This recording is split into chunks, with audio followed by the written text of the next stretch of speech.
Alrighty then. Okay, let's begin. Welcome everyone to session number 212. Session number 212 of Kevin Reads A Course in Miracles. Okay. Today we are in chapter 27, entitled The Healing of the Dream, and we will be in section 5, Roman numeral 5. All right, one of my favorite Roman numerals. All righty. And it is entitled The Healing Example. Okay, it's on page 576 in the text.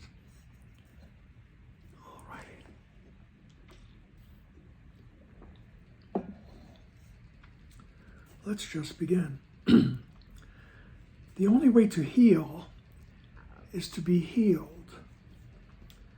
The miracle extends without your help, but you are needed that it can begin. Accept the miracle of healing, and it will go forth because of what it is. It is its nature to extend itself the instant it is born.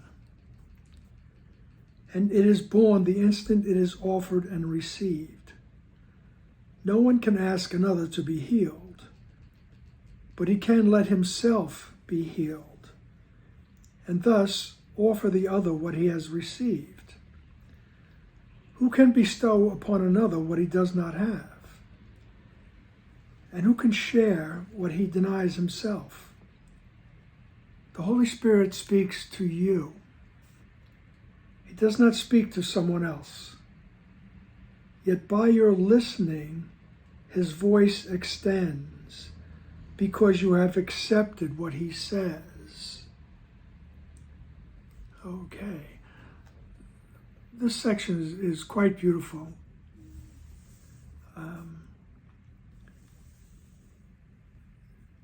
It lets us know who we really are. Okay?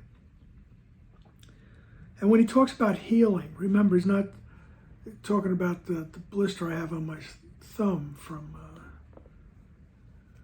a cooking incident. All right? He's not talking about that. He's talking about the healing of the mind that was split in the instant I entertained the thought of separation.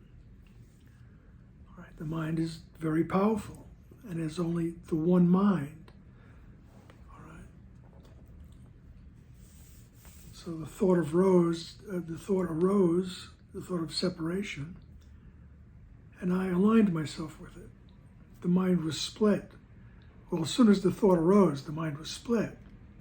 So that's what he's talking about. We need to heal the mind. We have to bring it back into one.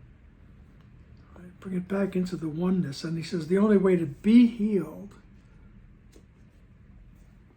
the only way to heal is to be healed.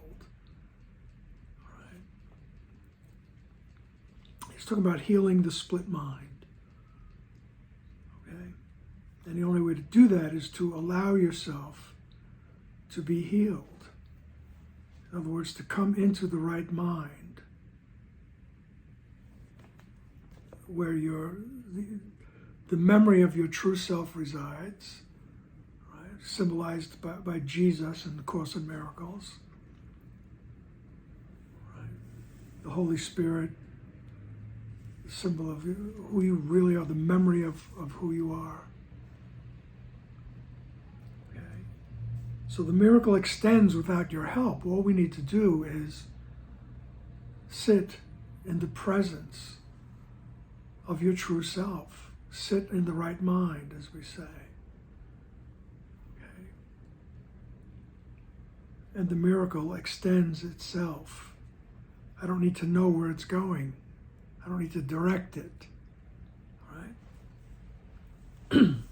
But you are needed that it begin. So the change in perception is needed. I am needed in that process so that it may begin. Accept the miracle of healing, and it will go forth because of what it is. All right, it's something that extends. It is its nature to extend itself the instant it is born. I come to the right mind to ask for correction of perception. And in that instant, the miracle is born. And it goes forward. It extends. And it is born the instant it is offered and received. All right. No one can ask another to be healed, but he can let himself be healed. All right. What comes up for me right this second as I'm reading that is that we don't need to be proselytizing. You don't need to be converting the heathens, or whoever they are. I used to consider myself a proud heathen, but just being silly. Right. But it's just a matter of, like I say, we're not preaching, teaching, converting. Right. There's no sense in that. It's just coming into to that holy instant and asking that my perceptions be corrected. That is the healing. Okay. So he can let himself be healed and thus offer the other what he has received.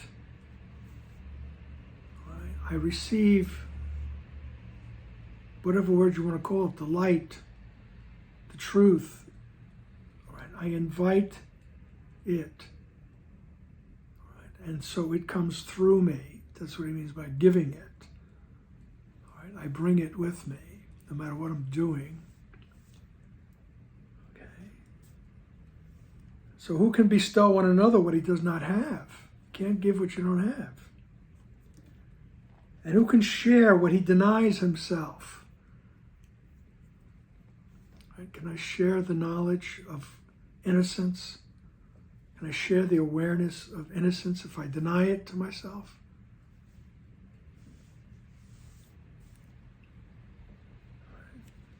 The Holy Spirit speaks to you.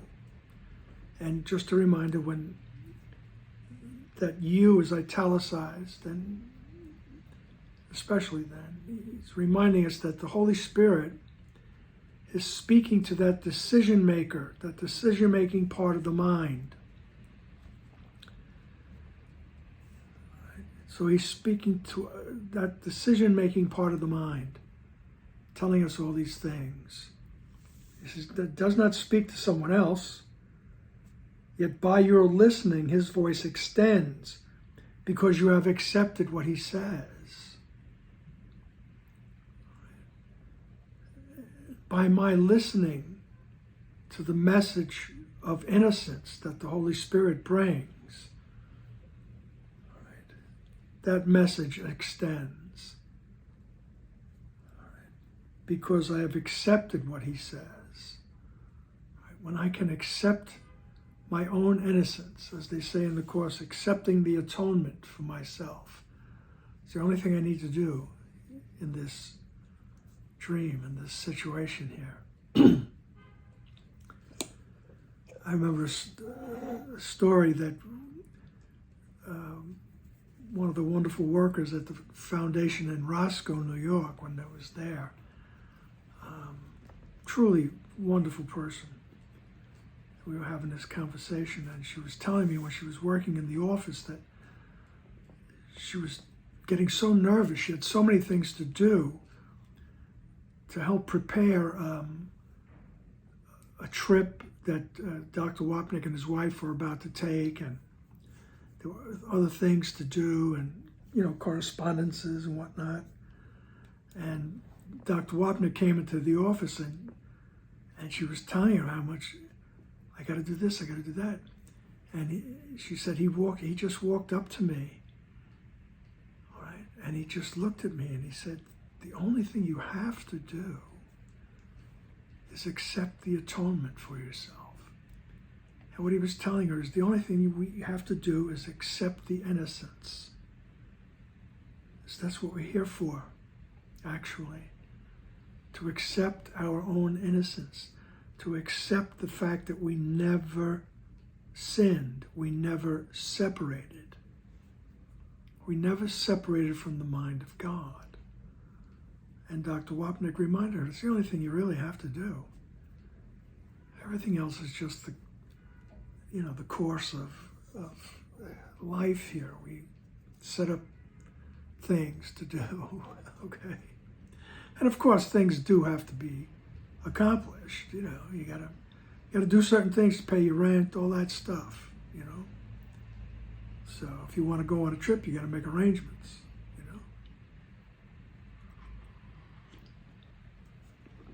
But he was telling her not to take it all so seriously. Right? Yet by your listening, the Holy Spirit's voice extends because you have accepted what he says. All right? Paragraph 2, health is the witness unto health. As long as it is unattested, it remains without conviction. Only when it has been demonstrated is it proved, and must provide a witness that compels belief. No one is healed through double messages. If you wish only to be healed, you heal. Your single purpose makes this possible. But if you are afraid of healing, then it cannot come through you. The only thing that is required for healing is a lack of fear. The fearful are not healed and cannot heal.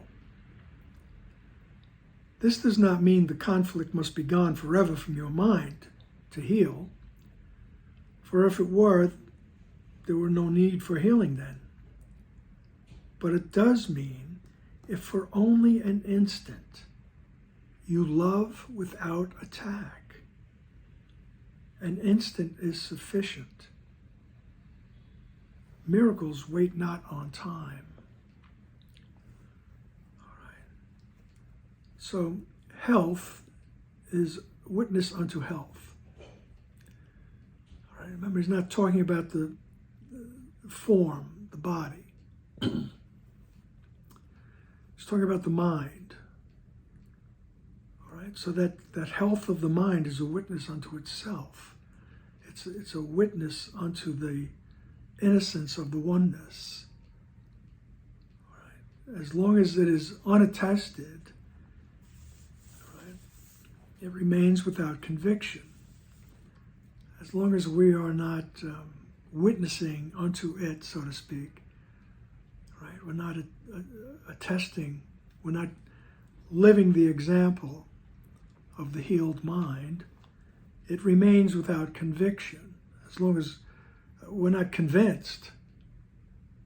All right? And only when it has been demonstrated is it proved, and must provide a witness that compels belief. So it will be demonstrated once we connect with the right mind, even if only for an instant. You will realize it. All right? And it is compelling. Once you realize it, you want more. All right?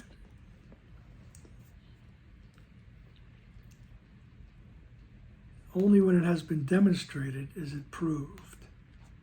All right? And it gets demonstrated when you truly connect with the right mind. You truly desire the correct perception. You desire the peace.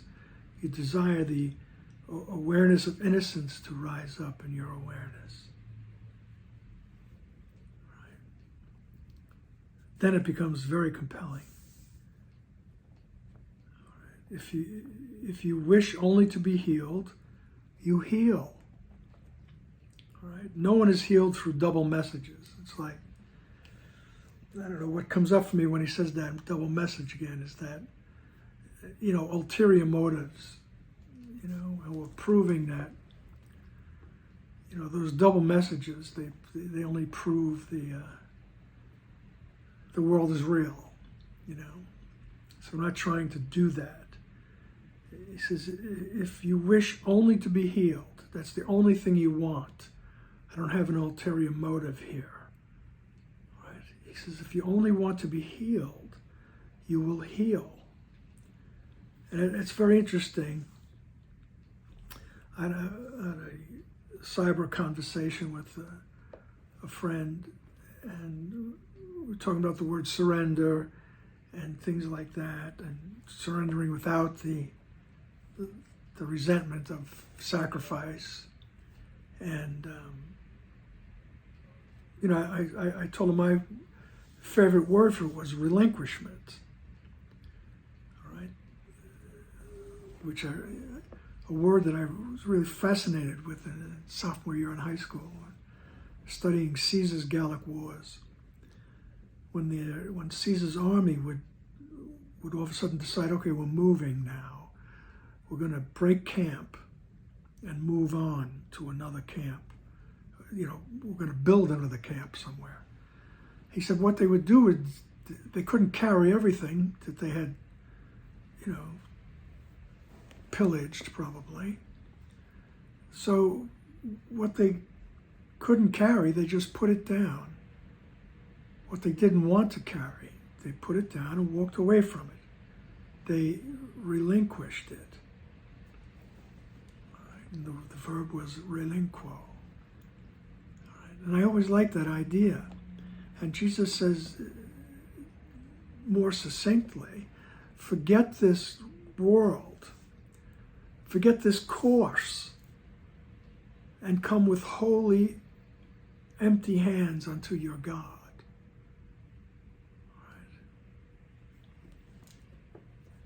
That's what he means by if you wish only to be healed, you will heal.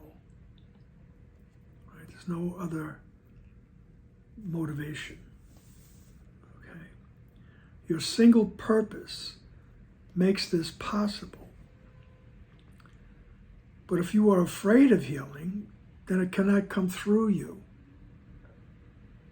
The only thing that is required for healing is a lack of fear.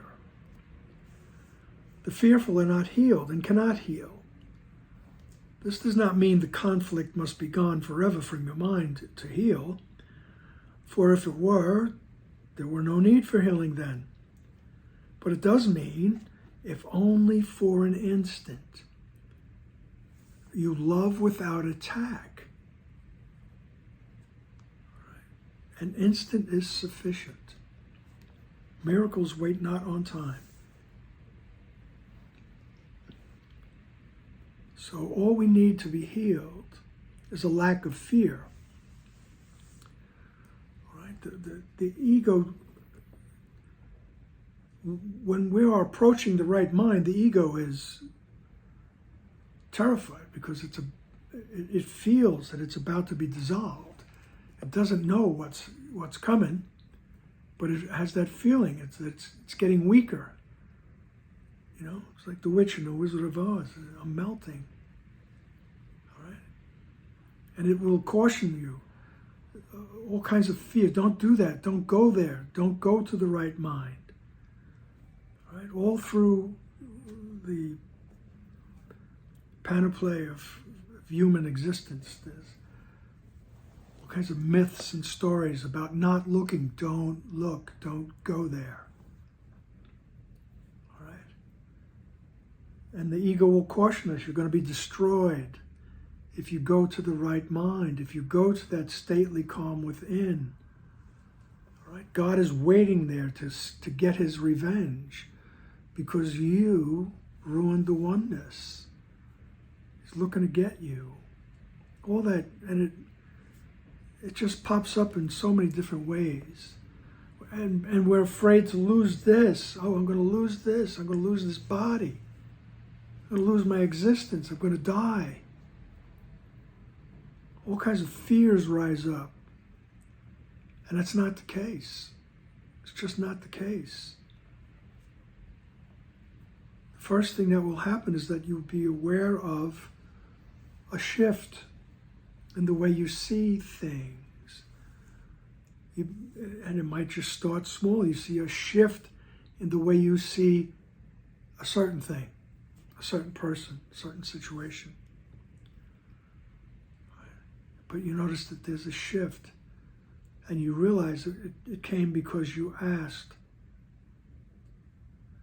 without any kind of direction. We're not directing the miracle, we're just asking, help me to see correctly. Okay.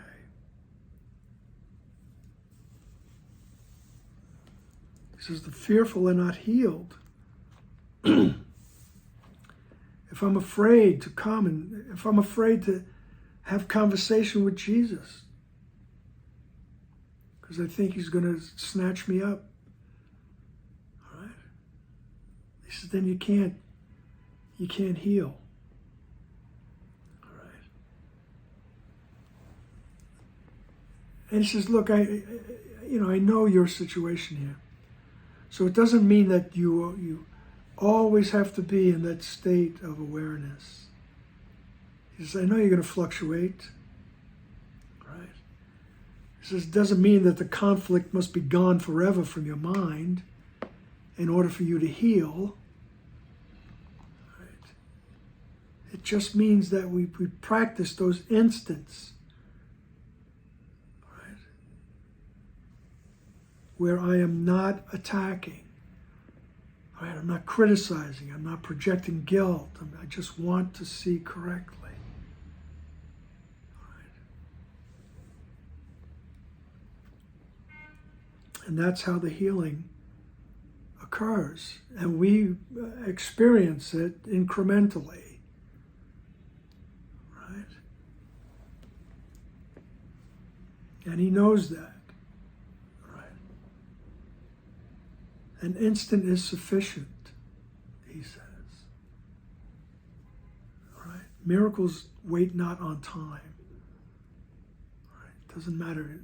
Oh, he only was in his right mind for 5 seconds. Right? He didn't spend an hour and a half on the cushion, as they say. All right? It's just that desire to be shown the truth. I'm just willing to see the truth. And I drop everything else. I relinquish everything else. Okay? I just realize it's unnecessary and put it down. Even as in the studies of stress and distress and like what I would call secular types of meditation. The practitioner, the teacher would tell you as you're going into, an alpha, you're trying to reach into your alpha state and lower brainwave states, that put your worries aside, and they would remind you, you can have them back when the exercise is over if you want them. And basically, that's what Jesus is telling us. It's just that Jesus will also, counsel us that when we go to the right mind and we come back into the conflict of the world, we can see the things that we thought were important and the things that were scary and we had to do. And he says, you'll see them differently, and little by little you'll realize. You realize they become less and less pressing, let's put it that way. Okay? It's that change in perception. Help me to see correctly. Just be willing for a little instant. In another place, Jesus says, well, how long is an instant?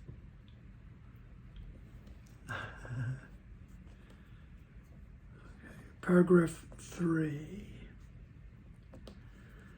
The holy instant is the miracle's abiding place. From there, each one is born into this world as witness to a state of mind that has transcended conflict and has reached to peace. It carries comfort from the place of peace into the battleground and demonstrates that war has no effects. For all the hurt that war has sought to bring, the broken bodies and the shattered limbs and the screaming dying and the silent dead are gently lifted up and comforted. Right? Because healing is a state of mind. Right? It's got nothing to do with the physical, what you're experiencing, what you're feeling. The holy instant, when I go to that right mind, and it's as easy as just asking Jesus, help me to see correctly. All right. That means you're in this wrong mind, but you're observing. All right. You're saying, I want to see correctly. I am willing to be peaceful. Right? He says that's the instant where the miracle lives, where that change in perception lives. And from there, each one is born into this world as a witness to a state of mind that has transcended conflict. Right? In another section, he calls it above the battleground. Right? And you can stay there as long as you want. And looking down on the conflict. Okay.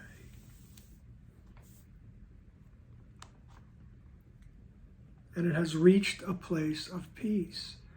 In the right mind, in that holy instant, that is a place of peace. Attainable by each and every one of us. Right? It carries comfort from that place of peace into the battleground. Right? Because your mind has been, to use a phrase from the 60s, it's been expanded, it's been enlightened. And it gets lighter and lighter as the truth is allowed to come in more and more. Right? And from that place, you bring the peace and the light to the battleground, which is the world.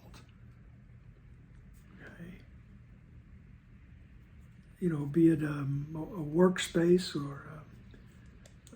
or an actual battleground. Your mind can bring that peace.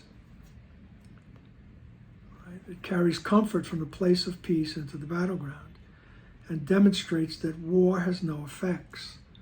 It doesn't matter what's going on around you. You can be peaceful.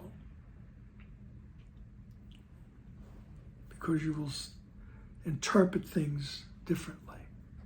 Okay. Having asked, help me to interpret things differently. All right. And demonstrate that war has no effects. For all the hurt that war has sought to bring, all right, the broken bodies, the shattered limbs, the screaming dying, the silent dead, they're all gently lifted up and comforted. All right. Because the minds are connected. The mind is one. The peace in my mind extends. Okay. Paragraph 4, there is no sadness where a miracle has come to heal. And nothing more than just one instant of your love without attack is necessary that all this occur.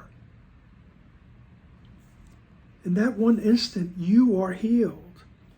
And in that single instant is all healing done. What stands apart from you when you accept the blessing of the holy instant? What stands apart from you when you accept the blessing that the holy instant brings? Be not afraid of blessing, For the one who blesses you loves all the world and leaves nothing within the world that could be feared. But if you shrink from blessing, will the world indeed seem fearful? And for you have withheld its peace and comfort, leaving it to die. All right? There is no sadness where a miracle has come to heal. When that change in perception has come, right, the sadness disappears. Right? In that one instant, you are healed. And in that single instant is all healing done. There's one mind. There's one Son of God. Right? Choosing the healing is choosing it for everyone. All right. So if you accept the blessing that the Holy Instant brings, what stands apart from you? There is no separation, in other words. What stands apart from you when you accept the blessing that the Holy Instant brings? All right. There's only the oneness in that instant. There's nothing apart from you. All right. So don't be afraid of blessing.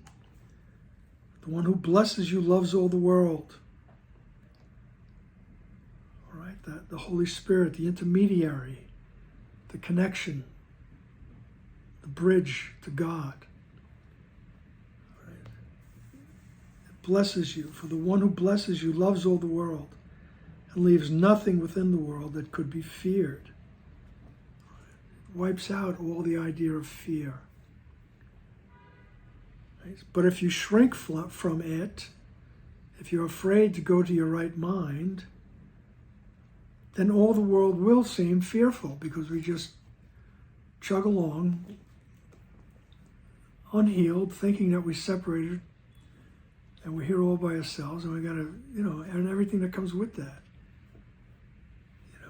Becomes a very hateful world. Even if you don't feel hateful, you still think you got to go get what's yours. It's in order to survive, all this. So it's a conflict. Right? So if you shrink from the blessing, the whole world will seem fearful. For you have withheld its peace and withheld its comfort, right? Just leaving it to die. And that idea of death is that idea of believing you're outside the mind of God. Paragraph 5. Would not a world so bitterly bereft be looked on as a condemnation by the one who could have saved it, but stepped back because he was afraid of being healed? The eyes of all the dying bring reproach, and suffering whispers, what is there to fear? Consider well its question. It is asked of you on your behalf. A dying world asks that you rest an instant from attack upon yourself, that it be healed. All right, very poetic, very metaphorically written. All right. Would not a world so bitterly bereft be looked on as a condemnation by the one who could have saved it? Right? Sometimes we look on this world like this is hell. How did I get here?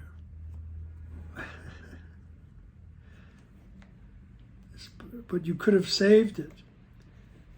But you step back because you're afraid of being healed. For some reason, we step back from the healing. And so we look on the world as some kind of a condemnation. What am I doing here? I mean, sooner or later, there are some people walking around in some strange sort of bliss.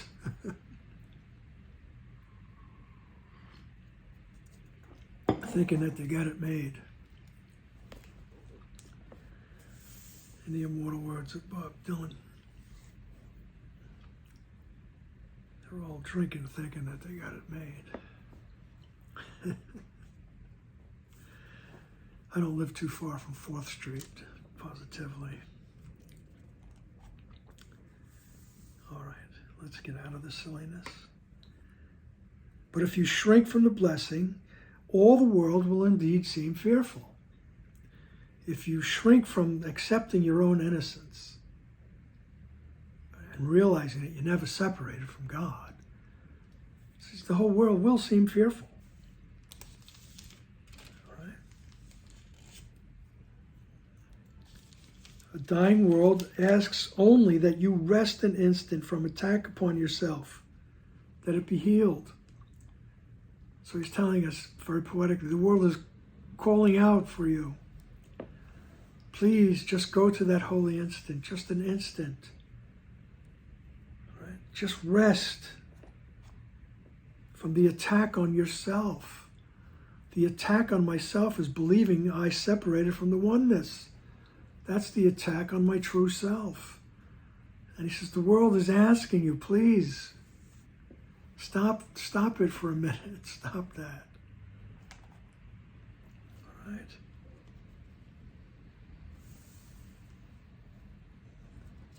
Consider well the question. It is asked of you on your behalf. What is there to fear? What are you afraid of? All right. And he says, a dying world asks that you rest an instant. Go to that place, that stately calm within, and experience the rest.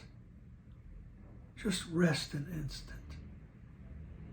I know in my life, at times I say to Jesus, I go there and I just say, all right, I don't even know what the question is now.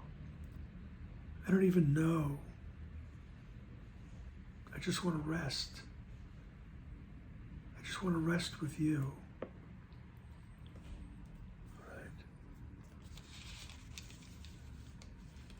Rest an instant from the attack upon yourself. Right? Accept your innocence. Allow your innocence to be shown to you. Help me to see myself correctly. Paragraph 6. Come to the holy instant and be healed. For nothing that is there is left behind on your returning to the world. And being blessed, you will bring blessing. Life is given you to give the dying world. And suffering eyes no longer will accuse, but will shine in thanks to you who blessing gave. The holy instant's radiance will light your eyes and give them sight to see beyond all the suffering and see Christ's face instead. Healing replaces suffering. Who looks on one cannot perceive the other, for they cannot both be there. And what you see, the world will witness, and will witness to you. All right. When I ask, help me to see correctly, he says, what you see, the world will see. In other words, you're bringing that healing with you. Right? And what you see, the world will witness to you. It'll prove to you that what you're seeing is correct. It will reflect the innocence, it will reflect the oneness and the love.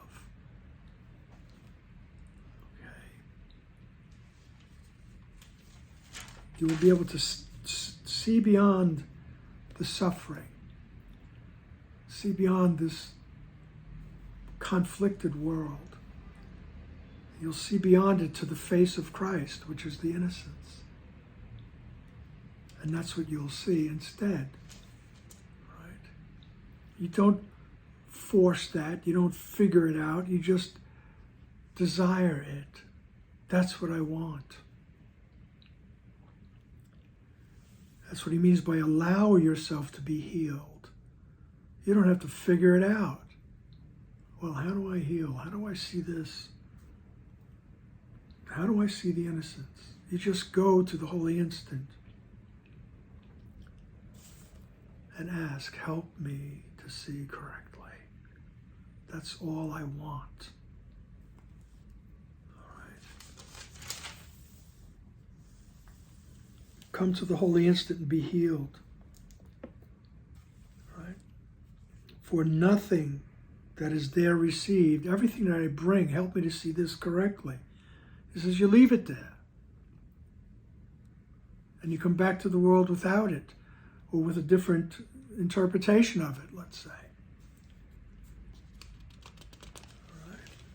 It's left behind on your returning to the world. And being blessed, you will bring blessing.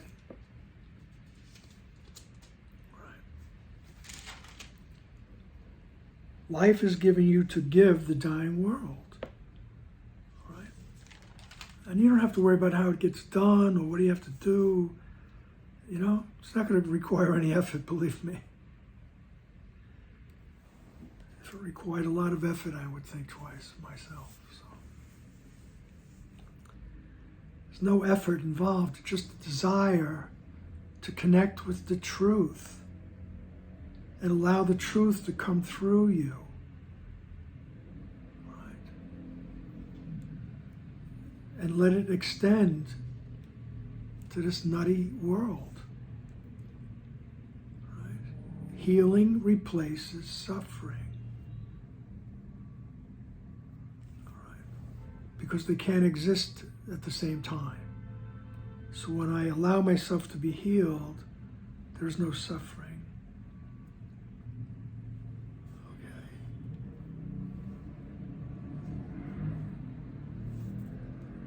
7. Thus is your healing everything the world requires, that it may be healed. It needs one lesson that has been perfectly learned. And then, when you forget it, will the world remind you gently of what you have taught. No reinforcement will its thanks behold from you who let yourself be healed that it might live. It will call forth its witnesses to show you the face of Christ, to show the face of Christ to you, who brought the sight to them by which they witnessed it. The world of accusation is replaced by one in which all eyes look lovingly upon the friend who brought them their release. And happily, your brother will receive the many friends he thought were enemies. All right? So your healing is everything the world requires, that it be healed. It's the only thing the world needs, is your healing. Right? To paraphrase the manual for teachers, how many teachers are needed to save the world? One, he says. It's you. It's all the world requires is your healing. Because there's one mind. We think there's billions. But in actuality, there's one mind. And when my mind is healed, they're healed. Okay? Even if we experience it incrementally.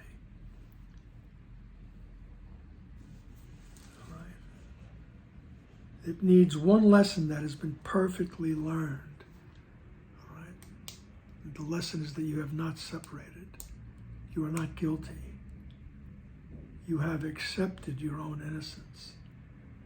That's the lesson perfectly learned, is that I'm not guilty. If I'm not guilty, that means I did not separate from the mind of God. I did not destroy the oneness.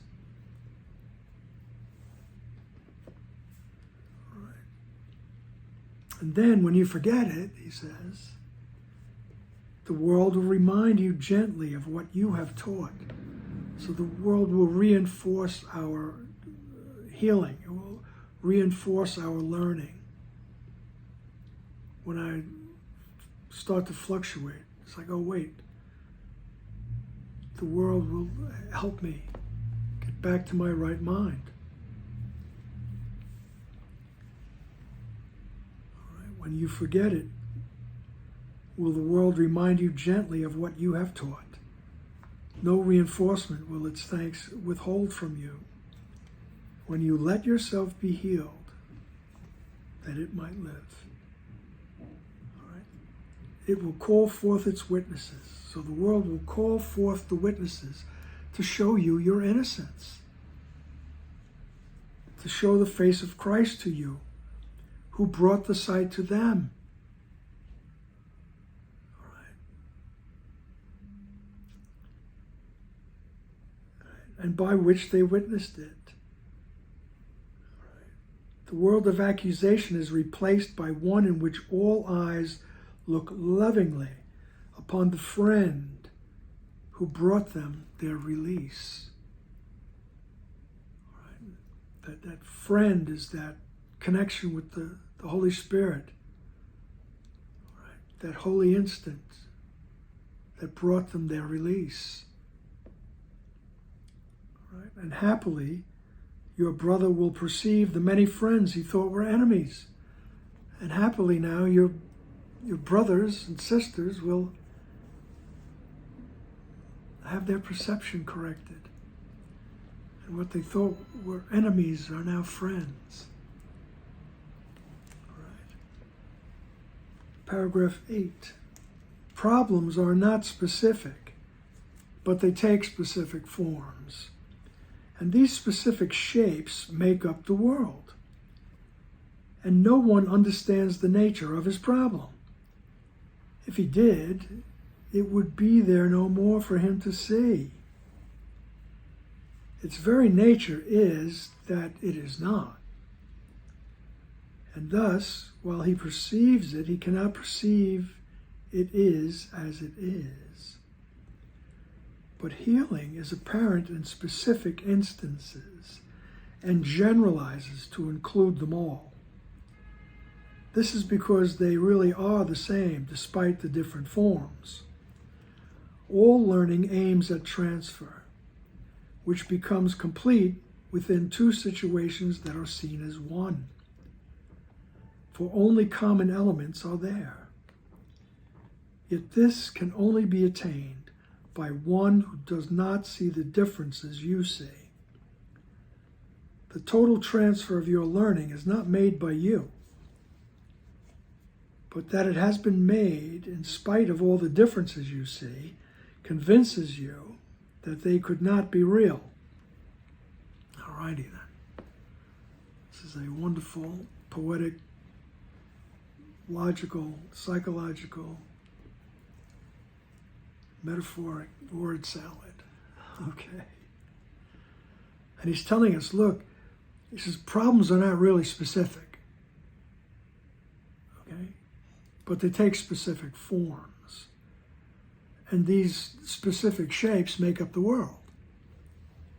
All right? And no one understands the nature of the problem because we get distracted in the myriad shapes of problems.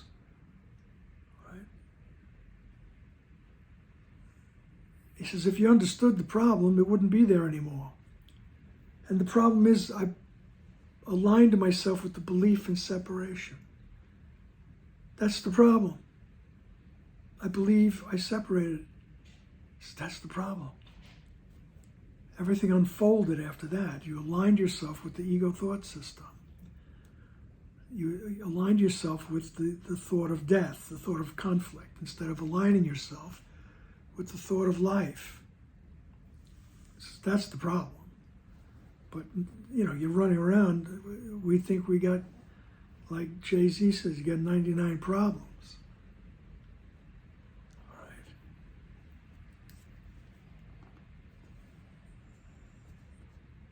Problems are not specific, but they take specific forms. And these specific shapes make up the world. And no one understands the nature of his problem. If he did, it would be there no more for him to see. The very nature of the problem is that it is not there. The separation did not happen. Okay? And thus, while he perceives it, he cannot perceive it as it is. While I'm perceiving the problem and believing in the problem, I can't perceive it as it really is. All right? It's only the effect of believing I'm separated from God. I'm separated from the oneness.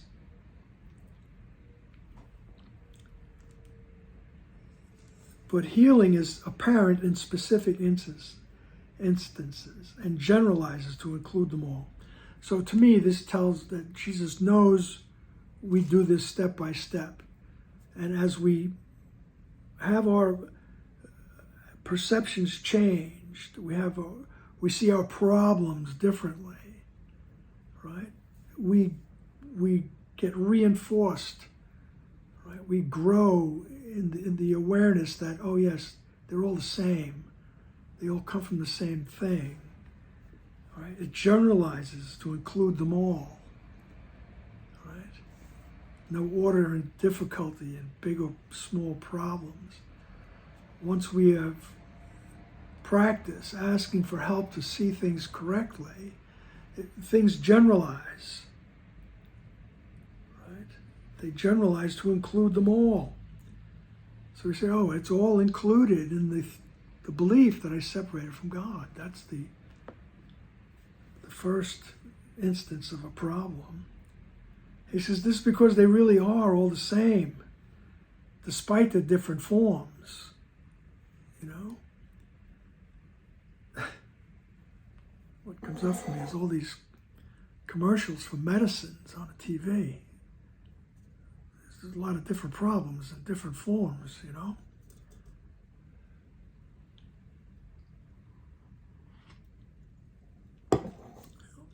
If you have a specific problem, take your specific remedy, okay? Don't jump the shark, as they say. Don't get out ahead of your skis, as they say. You know? Be normal, as Dr. Wapnick would say. If you need medicine, you take medicine. Until the moment comes when you realize that it's all the result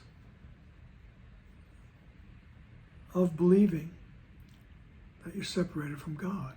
And even then, even with that full awareness, you might be very useful as a body moving around, bringing that message of the mind. So take your medicine. That's all. If that's what it takes to keep this going, go do that. Don't be a nut. Don't, as Ken would say, he made up this word. He's very proud of this word. Don't be a bliss ninny. All right. Be normal. But the world will reinforce the effects of your going to the holy instant. Right? It will show the face of Christ to you. Right? He says, and all learning, you're going to learn that all the problems are the same sooner or later. And he says, and all the learning aims at transfer, right? Which becomes complete when you see that all the situations are the same. Right? And the total transfer of your learning is not made by you. Right? So we're transferring our learning from the wrong mind, the world, the ego thought system, to the right mind, to that thought system of life and learning. Life and truth, I should say. But then the total transfer back into the oneness, that's not made by you. That's just, but you won't be afraid of it. But that it has been made in spite of all the differences you see convinces you that they could not be real. Right? So despite of everything you see, sooner or later your perceptions being changed will tell you that it's not real, and you'll get stronger and stronger in that conviction. Right? And paragraph 9, your healing will extend and will be brought to problems that you thought were not your own. It will also be apparent that your many different problems will be solved as one. Right? Will be solved as any one of them has been escaped. Right? It cannot be their differences which made this possible. For learning does not jump from situations to their opposites and bring the same results. All healing must proceed in a lawful manner, in accord with the laws that have been properly perceived but never violated. Fear you not the way that you perceive them. You are wrong, but there is one within you who is right. Right? So your healing will extend, and it'll be brought to the problems you thought were not your own. Right? And it will also be apparent that your many different problems will be solved as any one of them has been escaped. All right? They'll all be solved with the complete escape from the one problem. All right? And then he says, all healing must proceed in a lawful manner. He says, you'll get there, you're doing it. You're doing it.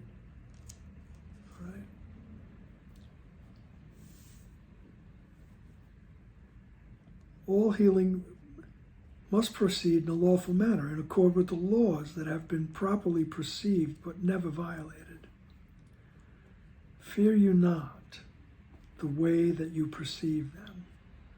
Right? He says, don't worry about the way you look at your problems. He says, you're wrong, but there is one within you who is right. All right? The Holy Spirit, Jesus. They are in the mind. They are within you. They know what's right. Just come and ask. That's all he's basically saying here. Look at things with that unconditional love around you. All right. Paragraph 10. Leave then the transfer of your learning to the one who really understands its laws, and who will guarantee that they remain unviolated and unlimited. Your part is merely to apply what he has taught you to yourself, and he will do the rest. And it is thus the power of your learning will be proved to you by all the many different witnesses it finds. Your brother, first among them, will be seen, but thousands stand behind him, and behind each one of them there are 1,000 more. Each one may seem to have a problem that is different from the rest, yet they are solved together. And their common answer shows the question could not have been separate. All right? So he's basically just reiterating, come to the holy instant. And leave the transfer of your learning to the one who really understands it. All right? Just be willing to see correctly. Be willing to be healed. He says, your part is merely to apply what he has taught you to yourself. All right? And what will be taught to you is your innocence. This is just apply it to yourself. And he will do the rest.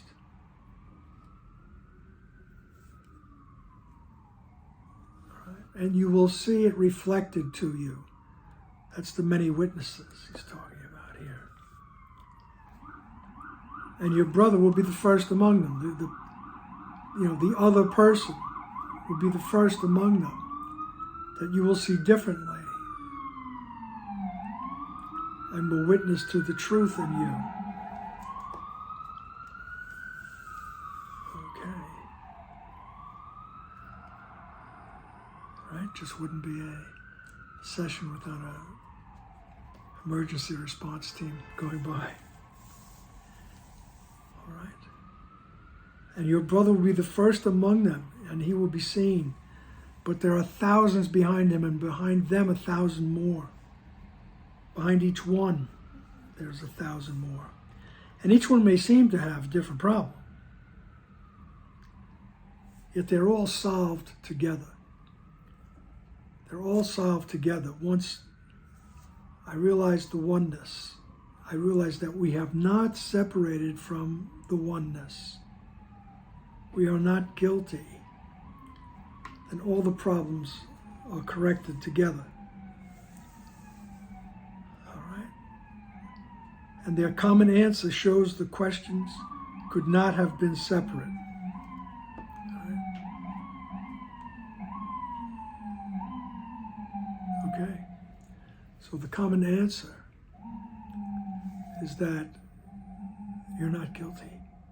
And all the problems are answered in that way. And we can be the channel of that thought. All right? And then Jesus answers or concludes this section with a beautiful paragraph. He says, "Peace be to you to whom is healing offered. And you will learn that peace is given you when you accept the healing for yourself. Its total value need not be appreciated by you to let you understand that you have benefited from it. What occurred within the instant that love entered in without attack will stay with you forever. Your healing will be one of its effects, as will your brother's. Everywhere you go, will you behold its multiplied effects. Yet all the witnesses that you behold will be far less than all there really are. Infinity cannot be understood by merely counting up its separate parts. God thanks you for your healing, for he knows it is a gift of love unto his Son, and therefore is it given unto him." Right. So peace be to you to whom healing is offered. Right. And you'll learn that peace is given you when you accept the healing for yourself. When you accept that innocence. Right. I'm willing to see myself correctly.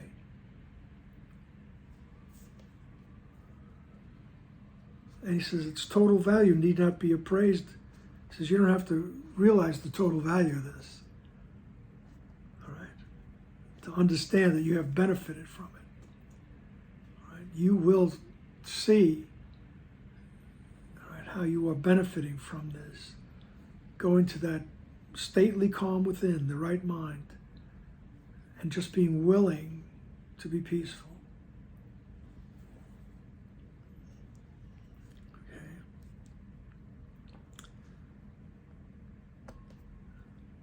What occurred within that instant that love entered in without attack, it will stay with you forever. Every time we go to the holy instant, no matter how long we think we stayed there, when we come back to the awareness of the world, the effect of that holy instant stays with you forever. Your healing will be one. Your healing will be one of its effects, as will your brother's. Right? So going to that holy instant, even if we perceive it or experience it incrementally, piece by piece. All right. Your healing will be one of its effects, along with the others. Everywhere you go, you will behold its multiplied effects. You will start seeing differently. Things will be reflected. Peace will be reflected to you in all your dealings. Yet all the witnesses that you behold will be far less than all there really are. All right? He says you can't understand infinity by trying to add up its parts. All right? He says you just let that peace be reflected to you. And don't worry about the totality of it all. All right. God thanks you for your healing. Let that sink in. God thanks you for your healing, for he knows it's a gift of love to his Son, to yourself. And therefore it's given to him, because there's no separation. What I give to myself, I give to God. There's no separation. So peace be to you, to whom healing is offered.